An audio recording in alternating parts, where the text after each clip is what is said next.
Sandali. Naguguluhan na ako eh. Sabi mo, nagpunta ka dito sa gubat para hanapin yung pangontra para kay Elvira. Oh, ganun na nga. Ha? Sige. Sino naman ang nagsabi sa'yo nito? Sinabi sa akin ng isang sorcerer ang puti. Nadadaan daw ako sa 3 pagsubok.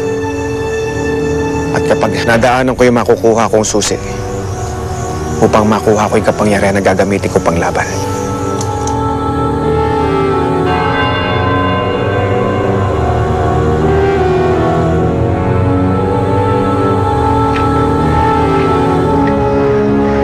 Napakarami ng napinsala.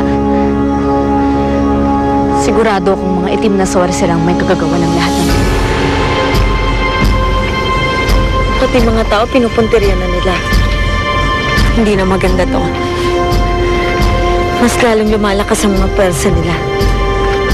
Hawak na nila ang libro ng Illumina, Elena. Wala pang balita kung nasan si Ira at ang Susie. Natatakot ako.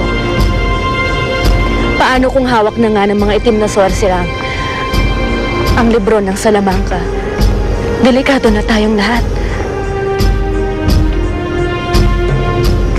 May pag-asa pa tayo, Sasha.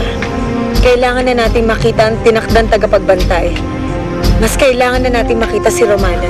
Siya ang magiging pag-asa natin.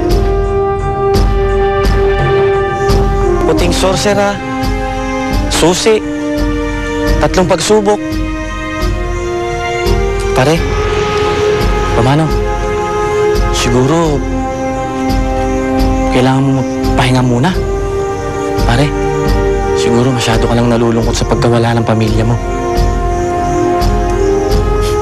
Isipin mo na kung anong gusto mong isipin sa akin. Lindo, alam ko na nasa utak mo. Basta kailangan may pagiganti ko lang magiging ako. Ano ang kailangan kong gawin?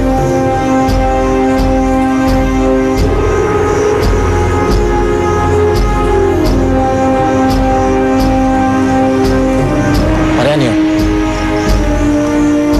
May tunog tao yun. Nagsimula ng pagsubok.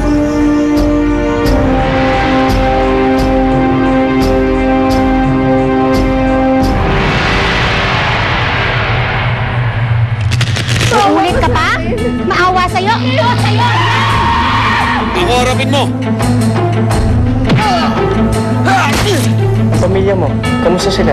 Bakit mo naman naitanong? Kanina kasi pauwi dito. Nakita ko si Romana. Buti yan sa'yo. Asaway ka kasi. Wala na yan, gulay na yan. Bakit hindi gumagana?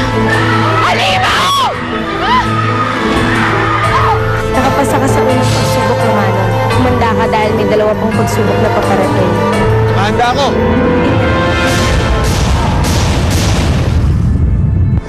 Ba't di ba